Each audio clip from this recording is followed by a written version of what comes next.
C7 Mediación.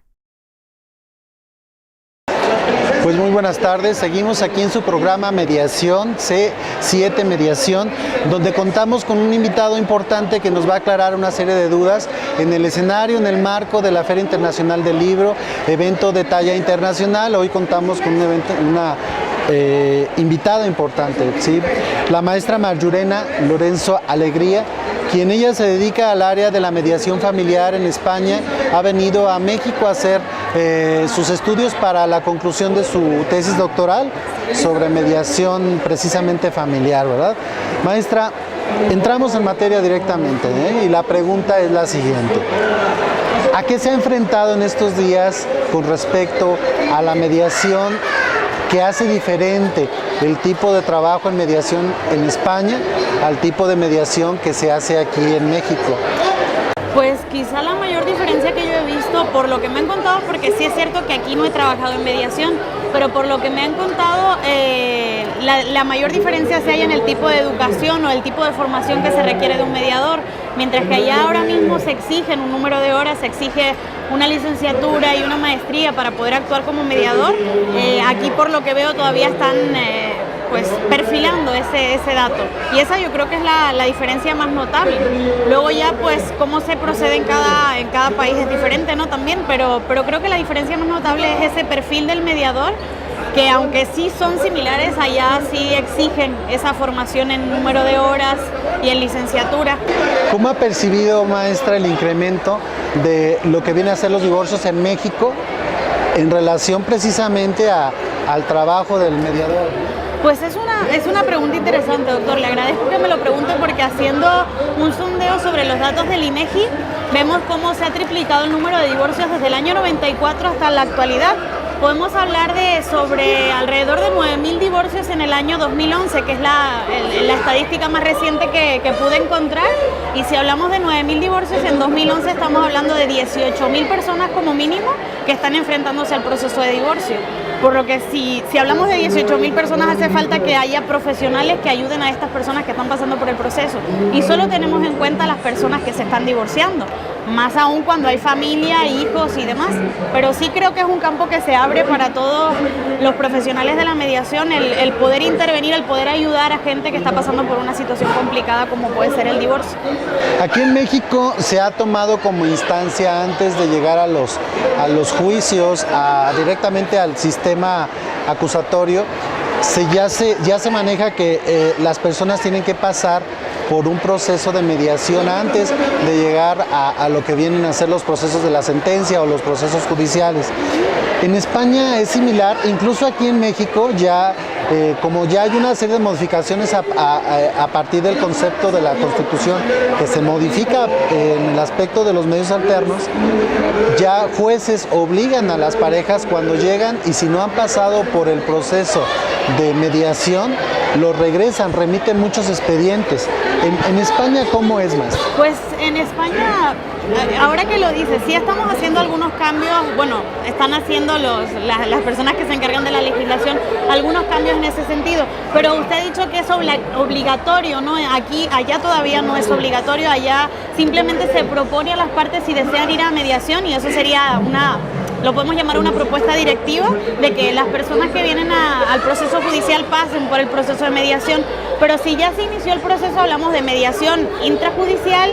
O sea, si ya se empezó el proceso judicial, hablamos de mediación intrajudicial. Si aún no se ha iniciado, pues es una mediación extrajudicial, pero desde luego todavía no es obligatorio, solo es una propuesta de los jueces en este caso, que ya luego las partes, si aceptan pues de alguna manera las condiciones de la mediación, entonces ya sí hablamos de que se haga ese proceso.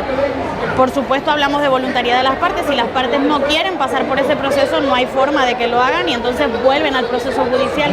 Bueno, de hecho, aclarando, en México se usa como un recurso importante antes de llegar al proceso de divorcio, pero el principio de la mediación no hay que olvidarlo, y eso es muy importante que nos quede claro, quien nos está viendo, que el proceso de mediación la parte de la voluntariedad de las partes es fundamental. Entonces, cuando hablamos de un nivel de voluntariedad o un nivel de obligación, se refiere a que se les pide antes de que lleguen al proceso judicial, es ahí donde ya aparece. No es que se les obligue o que se les ponga, pero los mismos principios tengo entendido que deben de ser los mismos. La voluntariedad, incluso, maestra Ale, nos decían que en algunos lados en España, incluso el acomodo, la mesa, las condiciones son diferentes, ¿no? Sí, es cierto, se propone que la mesa sea redonda y a ser posible de cristal. De alguna manera el que la forma en que se disponen las personas en la mesa sea circular da facilidad para la comunicación. Esas mesas cuadradas o más rígidas en las que no nos vemos las caras limita de alguna manera la relación o la comunicación entre las partes. Y lo del cristal, pues a mí me parece algo simbólico e interesante el hecho de que haya transparencia, de que lo que se pasa por debajo de la mesa se vea. Es simbólico y yo creo que también importante porque a las partes le da sensación de confianza el ver no solo lo que estamos hablando sobre la mesa, sino lo que también se mueve debajo, y eso es importante, yo creo. ¿Cuál sería básicamente el objetivo de la mediación familiar? ¿Cuál sería su intención, su objetivo? Pues principalmente podemos hablar de que el objetivo es que mejorar la comunicación entre las partes, que por fin se relacionen entre las dos personas o más en conflicto, y luego pues alcanzar acuerdos duraderos también, porque si algo diferencia la mediación pues del proceso judicial es que como esos acuerdos los proponen las partes en conflicto, se supone que van a ser acuerdos duraderos, y de hecho hay un buen porcentaje, ahora mismo no manejo el dato, pero sí se puede hablar de porcentaje alto de duración de los acuerdos, de que los acuerdos que se alcanzan en mediación se mantienen en el tiempo. Y eso yo creo que es lo que hace interesante la mediación y también un procedimiento efectivo, yo creo. Hay instituciones en España en donde se permita que las instancias lleguen al acuerdo y que esto, por ejemplo, aquí en México, el Instituto de Justicia Alternativa tiene la facultad por ley de que los acuerdos que se lleguen en las partes lo pueden subir a nivel de sentencia de ley. ¿Esto también se da en España? Pues el tema es, habría que diferenciar entre los acuerdos que requieren homologación y los que no. Obviamente, por ejemplo, si lo que se llega al acuerdo es que se quieren divorciar, eso tiene que pasar por una homologación judicial. No tenemos la, digamos, potestad los mediadores de conseguir cambiar el estado civil de una persona. Eso no puede ser así. Pero sí digamos que los jueces acogen el acta final de la mediación, los acuerdos a los que se ha llegado, lo acogen y le dan validez. Pero no es automático, no es un proceso automático todavía. Igualmente, sea cual sea el acuerdo, tiene que ser homologado por el juez si así se desea. Hay acuerdos que obviamente no necesitan ser homologados. Si hablamos de una división de los bienes y, por ejemplo, pues que uno se quede con unos discos, eso no necesita ser homologado. Entonces, no pasaría ese proceso. Pero todavía no es automática la homologación. Por ejemplo, allá cuando llega y usted hace una intervención para hacer un proceso de mediación familiar, ¿qué es lo primero que hace? ¿Cuáles son sus estrategias? ¿Cómo empieza a hacer este tipo de acuerdos? Pues yo creo que lo primero es dar información a las partes. A mí me parece fundamental la diferencia entre el proceso de mediación y el proceso judicial. En informar a las partes de cómo va a ser el proceso, también me parece ideal que se enmarque la mediación en un entorno de confianza en el que no se van a manejar términos jurídicos ni términos distantes, sino que se va a hablar el lenguaje que las partes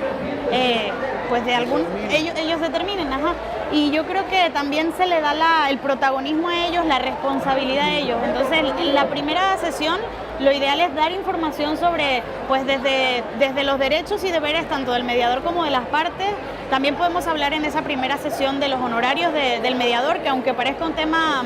No, pues es importante de qué comen, si no cobran. De hecho, aquí en México existen, y particularmente en Guadalajara, la modalidad de centros privados y centros públicos. Los centros públicos obviamente ofrecen sus servicios y de hecho los invitamos a que vengan aquí a la fila. Hay varios centros de mediación privado que están precisamente presentándose día con día aquí en el stand, dan sus servicios y ya la mediación privada pues ya es cobrada. En el caso de los centros públicos, es algo más institucional.